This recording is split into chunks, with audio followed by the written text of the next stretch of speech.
Moi, je voudrais savoir qui sont ceux qui composent la Cour constitutionnelle du Bénin.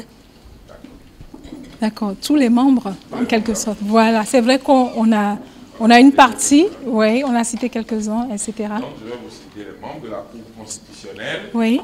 La Cour constitutionnelle du Bénin est composée de 7 personnes. Il y a un président qui s'appelle M. Joseph Djogbenou. Vous connaissez, oui ou non? Oui. Ils ont appris ça à l'école, celui-là, voilà. Oui. Il y a un vice-président Que vous avez qui devant vous. s'appelle M. Razaki Amouda Issifou. Exactement. Qui est là, qui vous a accueilli tout à l'heure. Tout à fait. Il y a un doyen d'âge qui s'appelle M. André Katari. Que vous avez là aussi. Qui est là. Oui.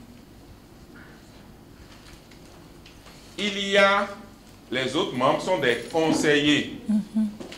Nous avons Madame Cécile Marie-Josée Dedravo, épouse Zizinokwe,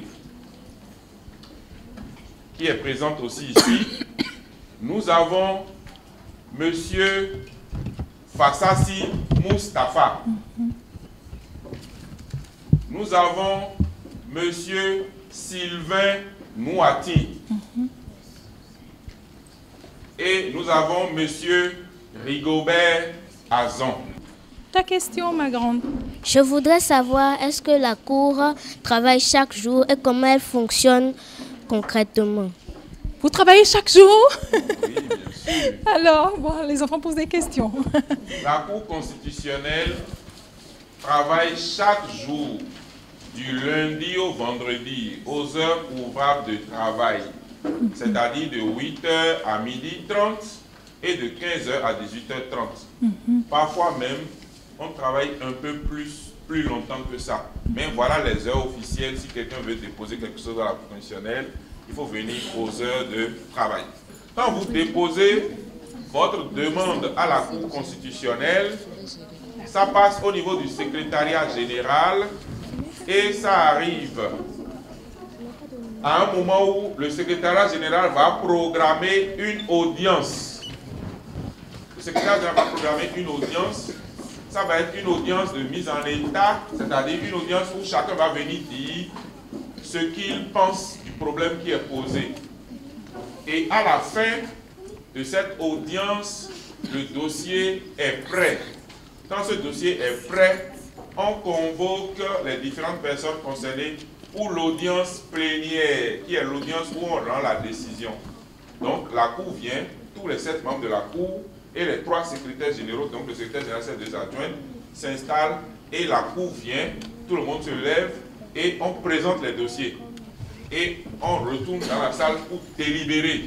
Quand on finit de délibérer, c'est-à-dire de s'entendre sur la décision, on revient et on proclame les décisions. Et ça devient ce qu'il faut appliquer. Ah oui, ça devient applicable. Applicable. Oui. Pourquoi les membres de la Cour portent-ils des robes? La Cour constitutionnelle est un organe de la justice. Donc la Cour constitutionnelle rend la justice. Et quand on veut rendre la justice au sein de l'État, on porte des robes qui montrent qu'on a un pouvoir et que quand on va parler, ce qu'on va dire doit être exécuté. C'est pour ça que les membres de la Cour constitutionnelle portent des robes. Parce que ce qu'ils disent, ils ne parlent pas en l'air. Une fois qu'ils ont parlé, ça doit être respecté. Je voudrais savoir si le secrétaire de la Cour constitutionnelle est un secrétaire comme dans les autres entreprises. Le secrétaire général de la Cour constitutionnelle n'est pas secrétaire comme pour assister un directeur ou bien pour prendre des notes pour le directeur. Le secrétaire général de la Cour constitutionnelle est la personne qui coordonne toutes les activités de la Cour. C'est-à-dire qu'au niveau de la Cour, il y a des questions qui peuvent être des questions de l'administration. Il y a des questions qui sont les questions des dossiers qu'on va examiner. Il y a les questions qui sont les questions d'informatique, des questions de comptabilité. Toutes ces questions-là, toutes ces personnes qui travaillent à ces niveaux visent à faire fonctionner la Cour. Et le secrétaire général essaye de coordonner tout ce monde-là pour que tout le monde soit au service de la Cour constitutionnelle. C'est le patron de l'administration. C'est comme un rôle de chef d'orchestre, au fait. Oui, c'est le chef de l'administration de la Cour. D'accord. Merci, monsieur le SG. Oui. Pourquoi il y en a qui portent des robes rouges et d'autres des robes noires? Alors, les robes rouges, ici au niveau de la Cour constitutionnelle, ceux qui portent les robes rouges, ce sont ceux qui décident vraiment. Quand eux, ils ont parlé, c'est terminé. Ceux qui portent les robes noires, c'est le secrétaire général et ses 2 adjointes qui sont là pour assister ceux qui décident, pour les aider dans leur travail. Mais les patrons, ceux qui décident définitivement, c'est eux qui portent les robes rouges. Ceux qui portent les robes noires sont les assistants de ceux qui portent les robes rouges. Est-ce que la Cour constitutionnelle s'occupe des droits de l'enfant? Absolument. Toi, ta maman est magistrate, non? La Cour constitutionnelle s'occupe des droits de tout le monde. Les droits de tous les citoyens, les droits des enfants, les droits des femmes, les droits des personnes handicapées, les droits des personnes âgées, tous les droits des enfants garçons, les droits des enfants filles, les droits des adultes, tous les droits sont sans protégés. distinction de sexe, de religion, de race, etc. De sexe, de religion, de race, politique, de exactement. race, etc. Merci, monsieur le secrétaire général. Question, j'espère qu'on va arrêter avec les questions. D'accord. Comment appelle-t-on le bois que le président tape sur la table? Le bois que le président tape sur la table s'appelle le maillet. Le maillet. Le maillet. On prend le maillet et on tape. C'est ça. Quand on tape, ça veut dire que c'est décidé. On ne revient plus là-dessus. Voilà. M-A-I-2-L-E-T. Le maillet. Est-ce qu'il faut forcément être avocat ou magistrat avant de faire partie de la Cour constitutionnelle? Non, pour faire partie de la Cour constitutionnelle, la Constitution dit qu'il faut nécessairement des magistrats.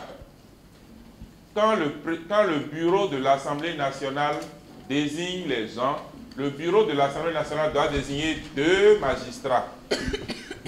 Mais le bureau de l'Assemblée nationale doit aussi désigner un juriste de haut niveau. Ça veut dire que la personne peut être avocat, notaire, huissier, commissaire-priseur ou professeur à l'université.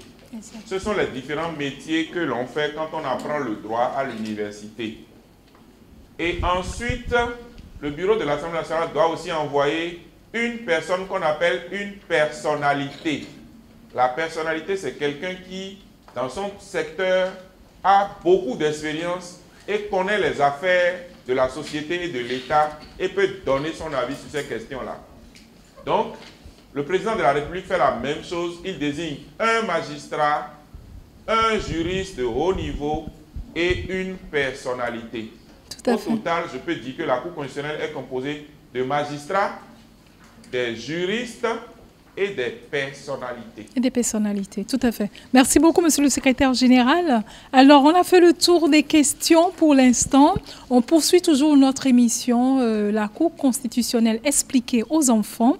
Nous aimerions faire une simulation. Donc, on se retrouve dans quelques instants après le jingle.